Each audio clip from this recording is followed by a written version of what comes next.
Okay, thank you very much. Good morning, everyone. Thank you for joining our Sunday Pureland Assembly. It's nice to see you. So many of you. What's so funny? Okay. I'm glad to see so many of you. That's true. Couple of things. First of all, I like the abbots in particular to pay attention to this. When people use Dharma instruments, when you hit the big bell, there's a technique there. The big bell is made of metal, so the top where the lips are, they are about 3 inches from the top. That's the hardest area. If you don't pay attention, you hit like below, then you could possibly dent it, okay? And these are very expensive, okay? So pay attention. You want to hit near the top of the lip. So within 3 inches is pretty safe. But below that, if you don't pay attention, you're distracted, you go like this, and you can have a dent in the big bell. Okay, so especially I know that some lay people, like kids and so forth, are coming up to play with it, the Dharma instruments. You keep an eye on that and make sure that they hit it properly. Otherwise, it would dent it. Okay? I said this a few times already, and I think now I want to retire. I want the abbot to take over and make sure that's done properly, and their assistants, okay? I don't want to bring this up again myself. Your jobs now. Another thing too is abbots are supposed to be responsible for the safety, the maintenance of things, and therefore I see the trees here have some green spots, the leaves here, the plants here, the indoor plants have some green spots. Maybe you want to do a check ChatGPT to look how to deal with that, okay? The brown spots. Especially that one, and I think that one over there, okay? This one is pretty bad. Okay, maybe like sliding or something.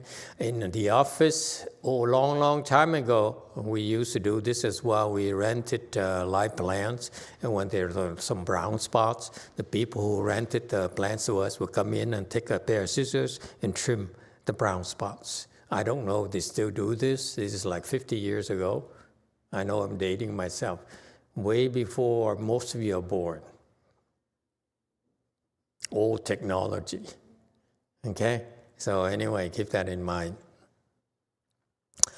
And I want this to remain here among us only. Like I know there are some new people coming to participate in the cheese. And we probably don't want them to know this recitation Dharma door. Okay, this is only for America. Okay, so when you recite, you notice in how some people have longer breaths and some are shorter. In particular, in China, there's a lot of old monks who would be able to recite one single line for the Amitabha's phrase. He goes from one breath from beginning to the end. And sometimes I heard he go like second line as well. That's impossible. Okay? Sometimes a line and a half, sometimes a line, and then 2 lines. One breath. How is it possible? Why is it you can't do it? He's like a short Chinese man, skinny, and he has a very long breath. How is it possible? I thought about it and said, oh, this is impossible. So when we did the Fo Chi at Lu Mountain Temple, a long time ago, this is 20 years ago, 15, 17 years ago, I used to impress people. This is when I was a lot younger. I used to impress people and recite the Buddha's name Namo Emitofuo.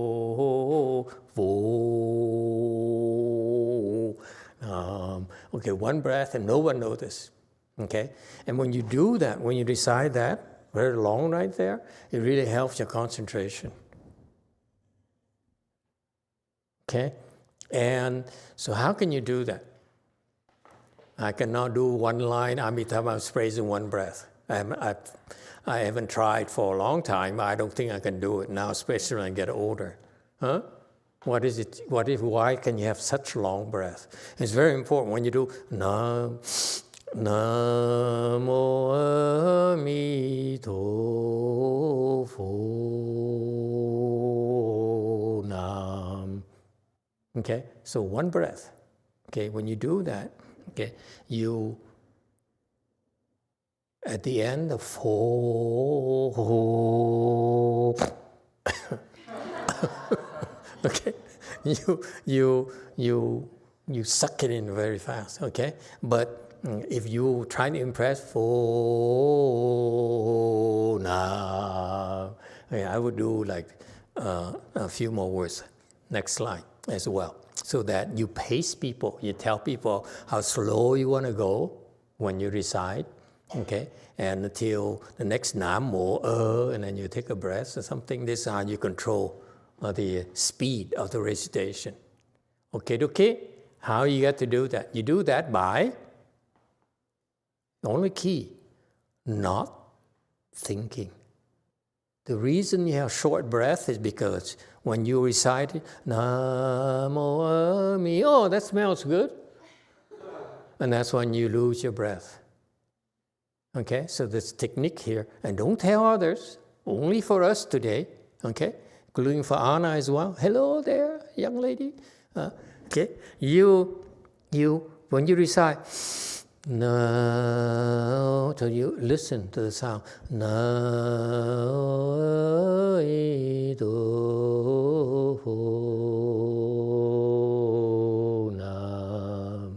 you see that? So you let go, you finish all your breath, okay? And what you do is, in order not to concentrate, all you have to do, not to think, is all you have to do is listen to your own sound.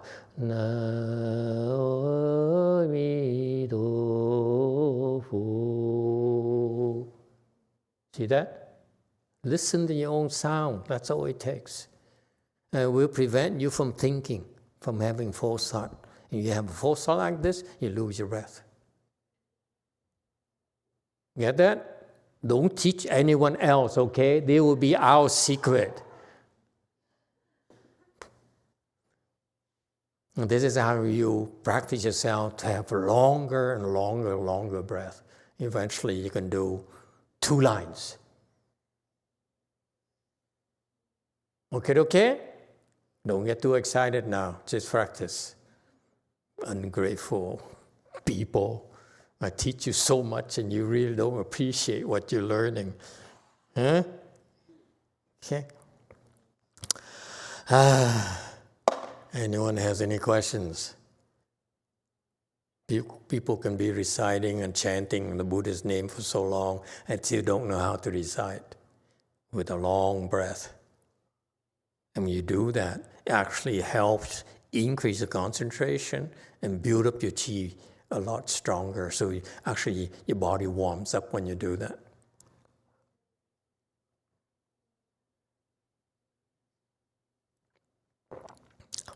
No questions, no comments? I know people have been reciting Buddha's name for their entire lives. They don't even know how to recite long. Because they never knew how to recite the Buddha's name properly. Meaning that when you recite the Buddha's name, okay, it's about not false thinking. That's why you keep on reciting and reciting and reciting with one breath. Emitofuo, Emitofuo, Emitofuo, Emitofuo, Emitofuo, Emitofuo, Emitofuo. No thinking. That's why you keep going. Get it? Okay, yes, too. Master, I have a question. It's been a long time. I'm seeing that Master, in a lot of venerable tech, when you breathe in, you breathe through the nose. And some of us, when we run out of breath, we breathe through the mouth. Is there a technique behind it? No, it doesn't matter. Depends. If you have COVID, then don't breathe through the mouth. You are infecting the whole world. Okay.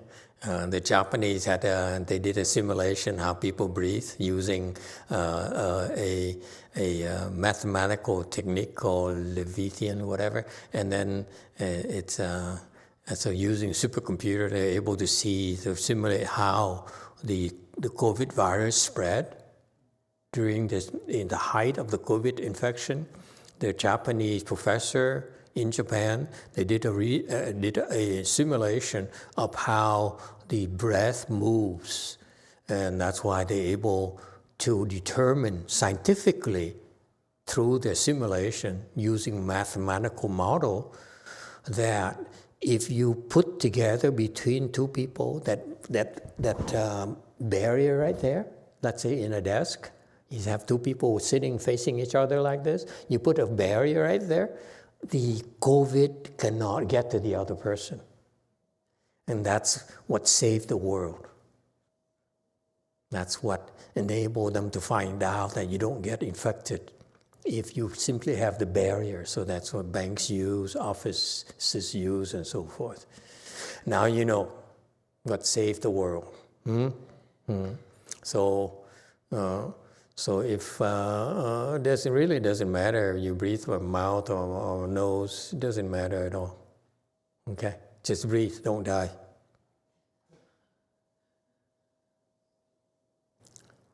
Okay, since we're all serious now, can I get serious? I'd like to make an announcement that starting next year, we're going to have to prepare for that. And it's going to take us time to get ready. Starting next year, especially after the Lunar New Year, we have a personnel change. That is, XX will be reassigned to DTT. Okay? And that's it, I guess. Why, you expected more? What is this? You sort of expected it, didn't you? Suspected this, didn't you? Well, anyway, so she'll be assigned to DTT. And then I will have no one to drive me around anymore. Okay? And her secretary, that one over there, will be there as well. So together they'll be working at DTT and serving the Northern California. She will be there. And if the old monk comes back, he'll be reassigned to GF, okay, whenever he comes back.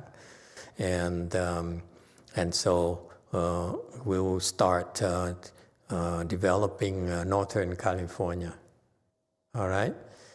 And so because of that, we need some time to transition, first of all, because we have a Qi coming up and a lot of things we need to get ready. We're preparing the Blue House for more Sanghas to join, so I bought some office partitions so that they can have their own space in the Blue House. And in principle, the plan is for me to stay in Northern and Southern California per month, so that in order to reduce my traveling time, okay, and wear and tear, I would probably end up flying back and forth, okay, or drive occasionally if there is a ride or if we need to bring things up and down and so forth. I would drive, but primarily I'll be flying once a month, okay, because we used to drive, because that's what I used to train our people. with this separation, with these investments in Northern California, I will probably stay each month per location to work. All right? And so, because we are all very stable, I'm very grateful for especially XX and XZ to have been around for all this time and endure my temper and went through a lot of hardship. We come quite a ways, and for that, it's rather special for me personally to be able to find people like that who have belief and who are in there for the long haul. So I'm grateful to you, to both of you, and the many of you who've been around, who've been very supportive of us.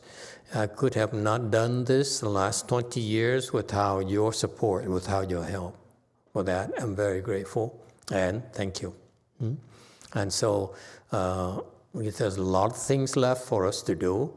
We've been growing organically, steadily every single year. It's not a single year we have not grown, okay? And so, for example, next month in January, we'll have 3 more people will receive full ordination. Okay, so you see, that's trying to fulfill my responsibility. My job is to train the next generation, and I hope to train many, many more and send you out all over the world. I want to go to New York. I want to go to Europe. Possibly a couple of countries. I want to go to Japan. I want to go to Taiwan and so forth. Because there's so many good Buddhist disciples with great potentials that who can be pillars for society. Okay, so a lot of work left to do, and there'll be a lot very exciting. Lots of good things will happen. Will continue to happen. All right. Any questions and comments?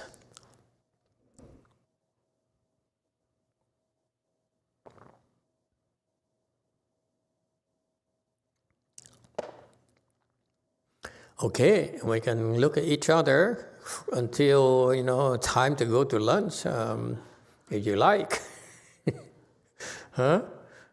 If you have nothing to talk about, I'm okay with that. I'm for silence as well.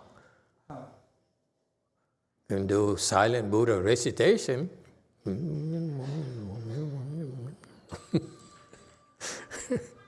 Yeah? And here, Master XT is leaving for Korea. You see, she's getting mushy right there.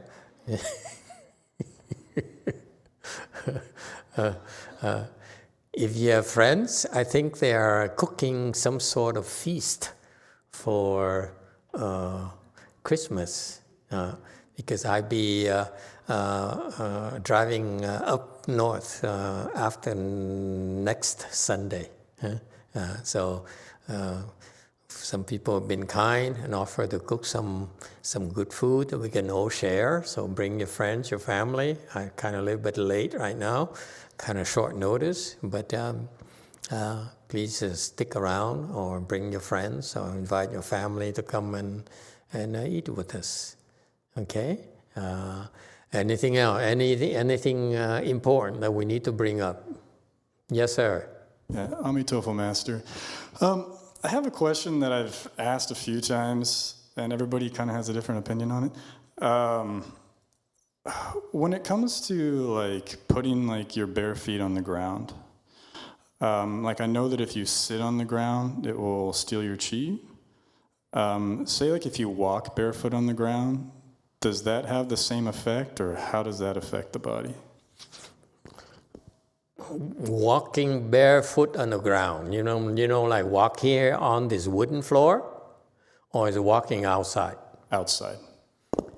Outside, I would not recommend you walk barefoot. Why not? It's because it's too Hinayana. Hinayana monks and nuns, they walk barefoot outside. At least they used to. Now they wear shoes. So if they wear shoes, you should wear shoes too. Okay? You don't want to wear barefoot outside because for safety reason, you might injure your feet and so forth, okay, and bleed. It's not a good thing. You get infection and so forth. You have tetanus shots? Okay, very good. And so I wouldn't recommend walking barefoot outside, especially around temples. I notice that there are nails, rusty nails. I noticed that. So you see them, please pick them up and throw them away. But inside the Buddha hall, it's okay to walk barefoot. The walking barefoot is designed as a form of practice, so that when it's cold, like in cold, when it gets colder, and you walk barefoot inside, your body comes into contact with a very cold surface, which forces you to concentrate. Otherwise, you cannot walk very long. Okay, so that's what I used to do at the City of 10,000 Buddhas as a novice. And it was like 30, 40 degrees, and you can see that there's some heat coming up from the ground and so forth. When we got into the Buddha hall, when it's time to circumambulate, I would walk around barefoot. Okay, so it's about 3-4 minutes, because a lot of people. And by the time I come back, my feet were cold. So I couldn't wait to come back. I was so happy. Secretly, I said, oh, it's cold. So I got back, and I immediately stood right there and not move so that my feet could warm up. Because when you walk, it's brutal, because when you stand there, the feet will warm up because the heat will build up right underneath your feet. But when you walk, you keep on touching or walking on cold surfaces, so it keeps on draining you, and therefore it's a form of practice that I used to do. Because I heard Master Shimon used to walk barefoot outside when it was cold. That's why I did inside of the Buddha hall. And I was stupid, because when Master Shimon did it, he has real kung fu. I didn't have a real kung fu. I nearly died. And so it's funny, it was such a stupid thing to do, because at the time, I was secretly so happy every time I walk around. Internally, oh, this is cold. And then I walk back, I stood, nice. I'm so afflicted. But we kept up this practice here when nowadays is because it's very good for you. You walk barefoot like that, actually helps you concentrate more, okay, to keep yourself warm. But it's not necessary. If you feel like it's too cold for you, feel free to wear some socks, some cap on top of your head, because this is where a lot of heat escapes, besides touching a cold surface, where you have penetration of the cold into you directly. But the heat escape is the worst up there, up in your head. So you can wear a cap as well. Okay.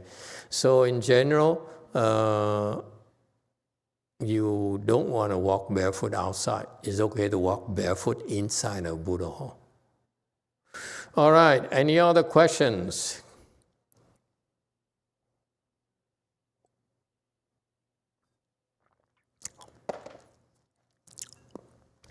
No questions? Yes, 5. Master, I want to ask, when we are attending the ceremony, are there some basic principles to follow when chanting, such as their concentration should be on their contents or on their navel or our voice or about how loud or their voices or things like that? The rule of thumb is that when you do what everyone else is doing, if they chant, you chant. They chant, when they chant silently, you chant silently. Okay? And rule number 2, you do not want to stand out.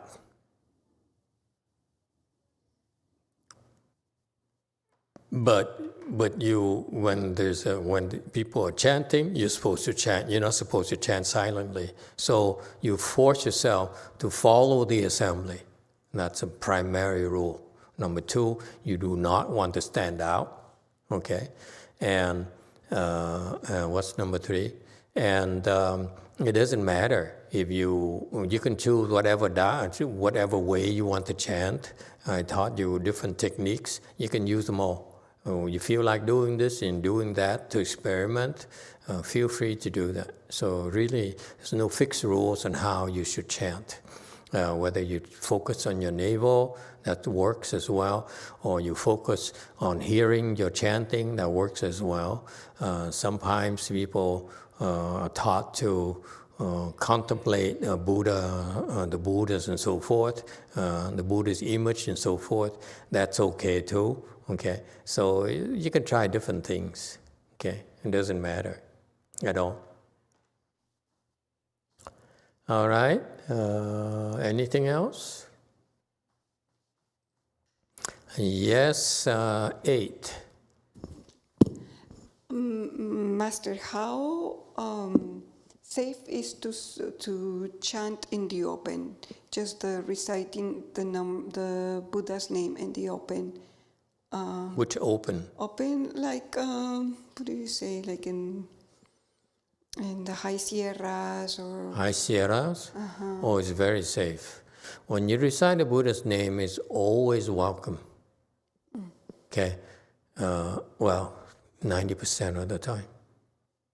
Okay, because especially inside the Buddha's name, when you do that, you are generating a lot of rebirth blessings. So those who hear the sound of the Buddha's, of your recitation, okay, of the Buddha's name, they attain great benefits which they otherwise cannot get. Okay. However, occasionally you might run into some beings who are kind of violently opposed to Amitabha Buddha. It happens. It's very rare. Okay, so they will show some manifestations to you that they don't like it. Okay, and that's when you stop and you say, "Oops, sorry, I mean no harm." But in general, it's very, very safe. They benefit from it. It's simply, some of them object to it because they don't understand it's beneficial for them at all. So don't worry. You have good intentions when you do that. So with good intentions, not to try to cause problems for them. It should be okay in general. Okay, I would not be worried. However, just in case, for example, when you go out there outdoors and you run into areas, for example, that are foggy. Okay, foggy areas are where the ghosts gather. Okay, when I drive up north, around the pass there, I forgot, Pacheco Pass. Grapevine? No, not Grapevine. The other near Hollister, that pass there. Okay, there's an area where it's rather foggy, especially in the winter time. Okay, and that's where the ghosts are. Okay, and there are a couple areas there, especially close Hollister, close to the Walmart area and Costco area, just before that, about 10 minutes, 10, 15 minutes. Those areas very, very foggy. So that's where the ghosts are. So one day I got curious. So I was driving up. This is a long time ago when I used to drive up to San Jose every single Saturday, Friday night to teach meditation on Saturday morning, and then lecture on sutra on Saturday afternoon and go back. And so we would used to do that for 3 months. And it turns out that during those times was kind of early in the morning. We would drive around. We get started from Long Beach at midnight and drive up there. So by the time we get there, it's about light, okay? And very early light. So I noticed these foggy areas around that Pacheco Pass and Hollister area. Okay, in the mountain, there's a foggy area, and then close to Hollister, so also a foggy area. So one day I got curious, so I recited a mantra, and the fog cleared. So what mantra? The Tachuto Nanali and the fog cleared. It was so funny. As I was so foggy, I started reciting. As we went a little bit further, the fog clear and clear and clear and clear. Just before that, you cannot see anything. So it's kind of funny. So I cleared out the fog, but that's offensive. Okay, you don't want to do that. Yeah, just want to remind you that there are a lot of beings that have territories all over, so you have to be conscious of that and be humble. Wherever we go, we are encroaching on someone else's territory. Like when they come here, it's our territory. When you come to Wei Mountain Temple, it's his territory. If they do anything, they have to deal with him. When they go to DTT next year, they have to deal with her, and so forth. Okay? I'm retired, don't look at me. So now they go through them first before they get to me. It matters, trust me. In these temples, we have to defend them. This is why it's not joking matter, folks. When you open a temple, they come and challenge you. The ghosts and the demons, they come and challenge you. And they come, back then, Master Hsuan told a story. He was at Master Xu Yun's temple. Master Xu Yun was his predecessor. And Master Xu Yun was lecturing on the Buddha Hall. And behind him, right at the last row, there's a guy who was possessed by a ghost. He started screaming and started, making noises. And Master Xu Yun, who's the 8th ground bodhisattva, 8G, and Master Xu Yun's face kind of changed a little bit, but he didn't do anything. He couldn't do anything. So Master Hsuan was there, so he, along with another person, fought with the ghosts and kicked them out. They come and challenge you constantly.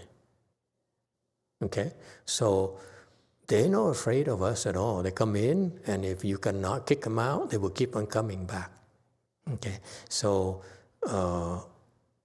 when I was at Long Beach Monastery as a novice, and the monk in charge there was lecturing Avatamsaka Sutra, okay, in the big Buddha hall, it's about 50% bigger than this Buddha hall, and a lot of Vietnamese used to come on Friday night. And when he lectured, this is regular, it's very, very popular, okay, back then for a while, and then it died. And when he got in trouble. So at one time, okay, a bodhisattva told me, he said, when he was lecturing, there are a couple of ghosts in the back who stood in the back, way in the back, who's making noise and say, "Oh, what an idiot. Does he know what he's talking about? Huh? Do you think?"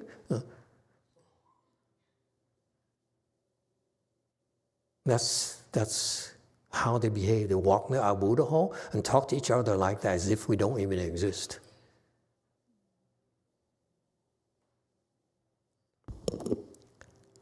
When I heard of that, I couldn't see it, but when I heard it, I said, you should have told me.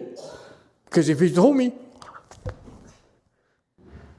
I would grab him by the throat, because these ghosts, some of them have very skinny throat. So they don't like the throat to be touched. So because they have to eat and they have to breathe. Okay? So I would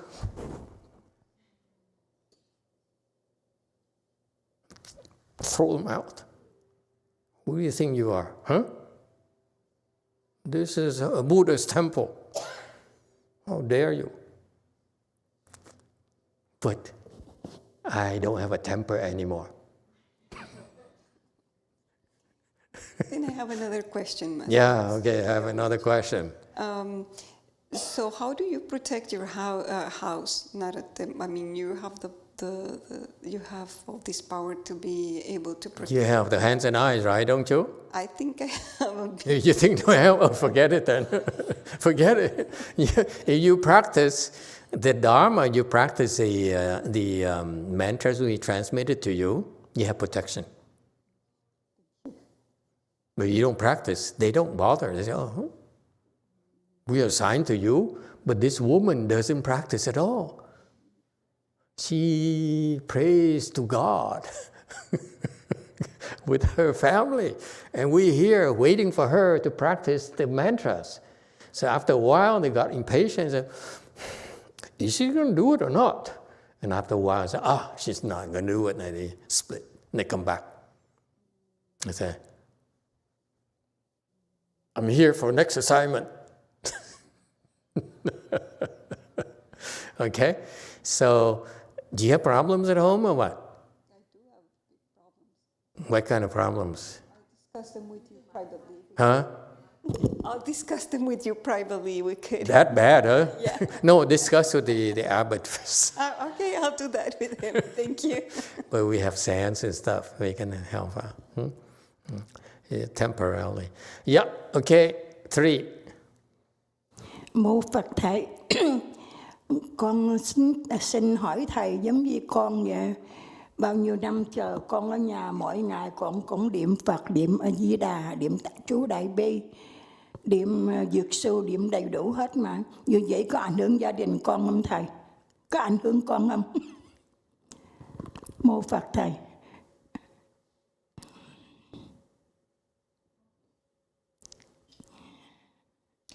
Amitabha Master, I would like to ask for myself as well. So many years I have recited the Buddha's name, Guan Yin Bodhisattva, Shranga mantra, and different mantras, etc.